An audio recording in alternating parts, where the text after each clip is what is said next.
everybody. So this is Tim. It's Tim, right? Yep. Just making sure. I'm terrible with names, actually. So I literally forget patients' names all the time at work and whatever. Anyway, so this is it. Well, what year is it?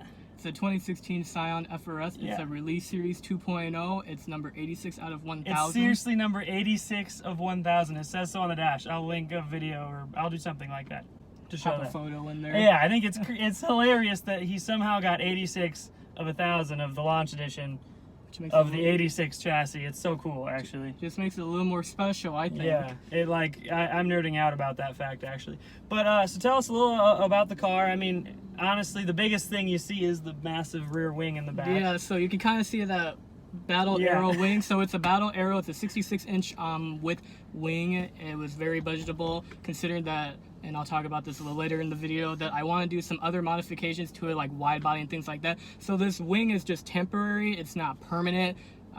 So like I said, I'll talk about that later in the video. But yeah, it's everything stock. It's 200 horsepower to the engine. It's a manual. It's got 151 pound-feet of torque. It's all stock, you know. No exhaust systems, no nothing. You know, I'm a very young adult. I'm only 21 years old. My other car that I own is a 2014 Nissan 370Z supercharged. Oh, I didn't know it was supercharged. Yeah, it's supercharged. The last owner supercharged it. And so I own 2 sports cars at a very young age, which is not typical or something that you don't see very often. But it's awesome, and it shows that the enthusiast community is very real, even though they're trying to shove electric cars and stupid stuff down You our don't throats, need to shove electric cars in there. Agree. That's just my opinion. Disclaimer, that's just my opinion. But no, I could go on and on at length about my hatred for the way the car industry is going, and we won't do that in this video. So this is not my first time driving an 86, platform car, but it is my first time ever getting to actually drive it for real, rather than just driving like down the street with a salesman in the passenger seat. So I mean, everybody knows about these cars in the car world. You know they're not insanely fast or anything. It's very comparable to a Miata. The new Miata, I own one. It feels a little torquier, but this thing sings about 800 RPM higher in redline, at least according to the tach, which should make it a lot more fun, I think, when you're really pushing hard on a back road. We'll find out anyway, but we are entering Mexico officially. This shifter is actually, like, objectively, I don't know if it's like as good as, I don't know, it's just different than a Miata's, I guess, and it feels kind of similar to that MT82 Mustang shifter that in one of my last videos. Oh man, I love the steering in these cars. Like, yeah, the steering in seriously, it has such very firm and grippy. It has such good steering feel, and the rack. I wish my Miata's rack was shorter like this, or like a faster steering rack. Yeah, and these cars were made for back roads because they were made in either Japan. I can't remember. Please don't quote me on that. No, but they're meant for windy roads, and so like you can turn hard and it'll handle it. Oh yeah. See, I just blipped a downshift to 5,500 RPM. In my Miata, I'd be nearing basically the top of the. Well, I'd actually be at max power and torque, and revving above that's almost pointless. This car feels like it keeps wanting to pull. I hope it's okay. I'm driving kind of like this, but is it okay if I rev it out? Yeah, I don't You don't care. mind? Okay, I'm just making sure. Oh yeah, getting into these corners. Oh yeah, I felt a little bit of slip in the rear end there. Yeah, it begs to be revved out, man, especially on this road. In the Miata, I'd have shifted it to third about midway up that hill, because there's like no point in pinging off 6,500 RPMs in that car. This one you can just keep revving. I haven't even gotten actually that close to redline even. Like I said earlier, it's really meant for the back roads, because that's where it truly shows. That's where it makes up for the loss of like power and things like that we thought we were going to get when Scion released the FRS originally. Yeah. Back in. I mean, it's a momentum car. That's what these are good at. That's what you do with a fun little 2-seat rear drive sports car that weighs under 3,000 pounds. Like, it doesn't feel as snappy as my Miata, just because I think there's more torque available most of the time. but it does feel, oh god, the chassis is way more planted. And, you know, that's, if you watch any kind of like real, you know, Motor Trend kind of, oh, can we turn traction control off? Yeah. Not that, I'm not going to do any drifting, but I noticed it definitely cuts in a little early for what I like anyway. If you watch any, you know, official kind of reviews of the Miata, everybody says it's way too soft and that this one feels perfect and all that stuff. And I agree, honestly. My car is super stiff or super soft, and this thing feels way more nailed down on these roads. Definitely need second up this hill though. Oh, it doesn't sound like amazing, but it sounds way better when you rev it out over 5. You get that kind of old school, and you know, forgive the joke, but initial D, you know, A86 like screaming red line kind of thing out of it when you get up that high.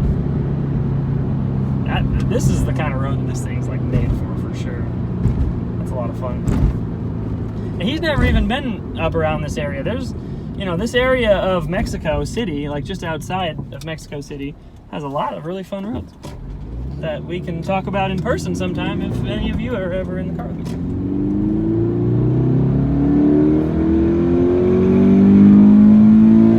Man, you just have to wring this thing's neck to get any speed out of it though. I see, honestly, like I don't, and this is not meant as a diss, but I see why people, you know, are so into turbocharging and supercharging these cars. It's odd. It feels like it should be pushing me back in my seat more than it does. Yeah, absolutely. Of course I get stuck behind an SUV immediately when I get to this road. That's why I feel like there's a lot of giving space, because there's a lot of potential for enhancements and improvements. That's why, you know, whether it was Scion's or Toyota's idea for it to be a modding car, but, you know, over the years, people have found ways to make these things super fast, you know. We're going to pull over here for a second and let that car get ahead of us a ways, because I don't want to be stuck behind an SUV for the next, like, 5 miles. Okay, for now. I'm not going to push it like crazy anyway, but...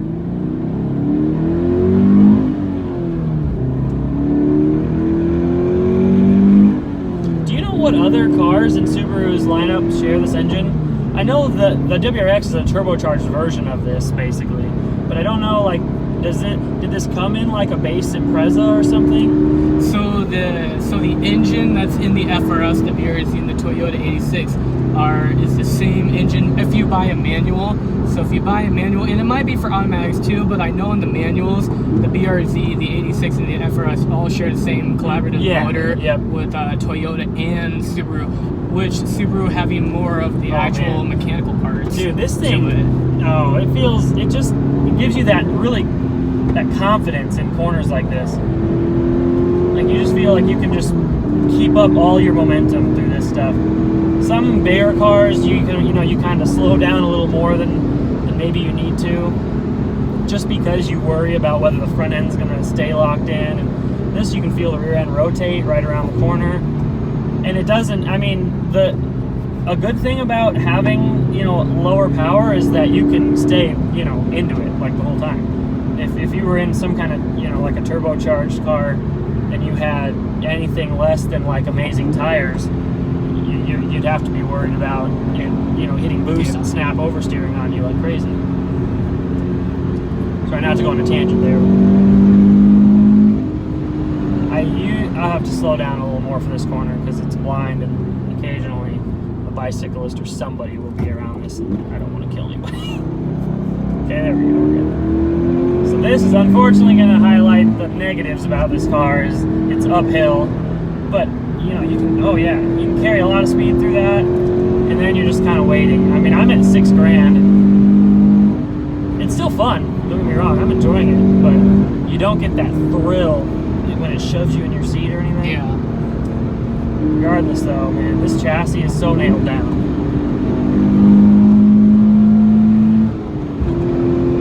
The shifter's great too. My first time ever driving one of these, I got immediately out of my Miata into it, and I kind of didn't like the shifter, but I think that's because I was just so biased at the time, and like I was used to a Miata shifter.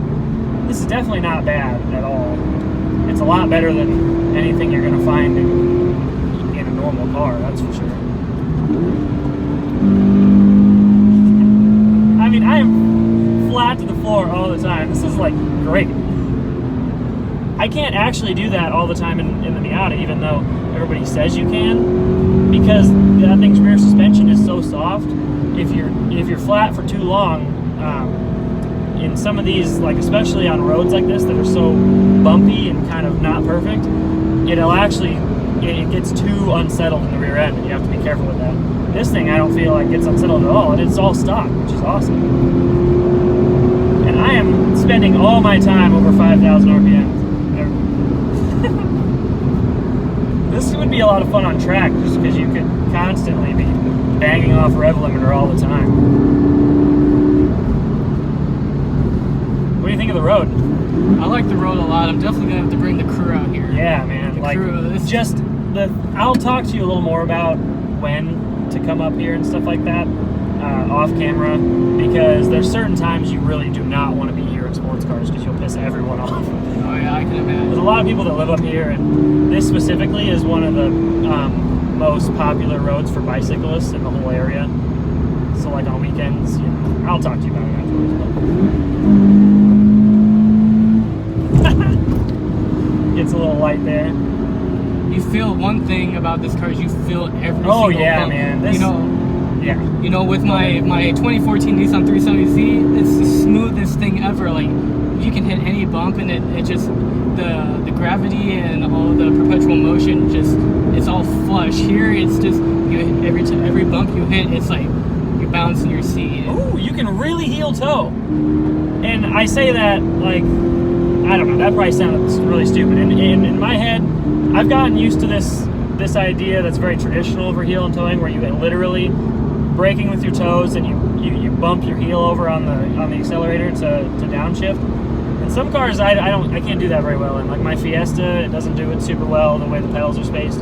But this is just exactly the same. That was like perfect to me. That's awesome. I actually I'm biased towards cars that you can do that with. Like the S550 Mustang, I was able to do that. It was really good. This is just way different, but awesome. You can just throw it into these corners. That guy blinked at you. Yeah, I don't care. People are not happy when they see you going briskly on these roads. We're actually gonna take it maybe towards the reservoir instead of going back the way we came, because I don't want to follow those cars. And there's some other roads that are kind of fun this way. You can make a whole loop of it, pretty much.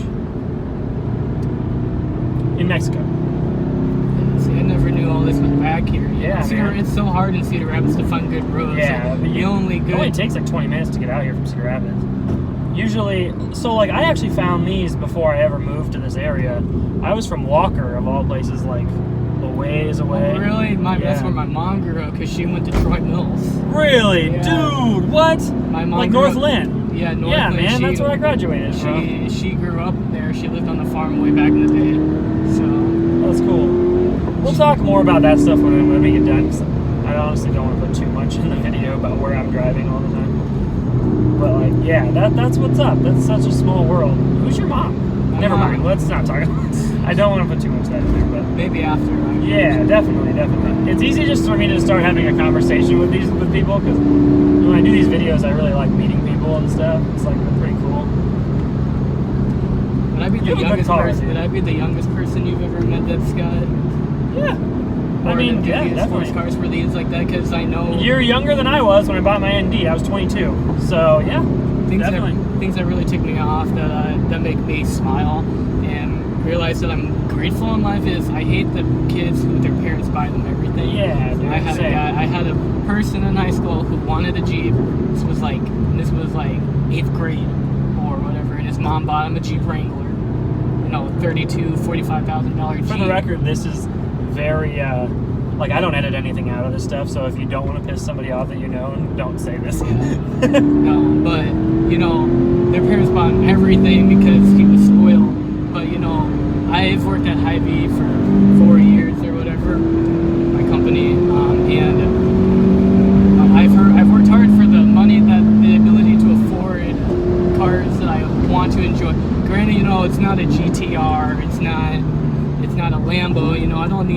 cars like Ferraris and things to make me happy, because I can do so many things to these cars. I don't mean to interrupt you, man, but this is like good. These roads are this car's so perfect for this stuff. Yeah. Like just these flowing S curves. Oh, this is the best. This is a good car. You need to come out here sometimes on your own and just drive. You'd be surprised how much fun it is just to get lost and just to drive for like 40 minutes, 45 minutes. You make a loop of this, and you know, it's even better if you have like a few friends and you're all just kind of like in a train just doing that. It's awesome. I'm gonna end the video right here because actually it's about, I mean, we're at 18 minutes, and I don't like to make these videos too super long because I know for a fact nobody's attention span lasts that long, because mine doesn't. I don't watch 18-minute videos. But thank you guys for watching this video. Thanks to Tim for showing me his car. This thing is awesome, and I actually have a new respect. I mean, I didn't disrespect these cars, but like I never saw myself wanting to own one before this, and now I do actually. This thing would be great, and it would be an awesome daily. Especially, I would love to daily one of these in the winter and put some freaking snow tires back there and just go drifting around. That would be awesome. Okay, anyway, done. I'm done with my tangent.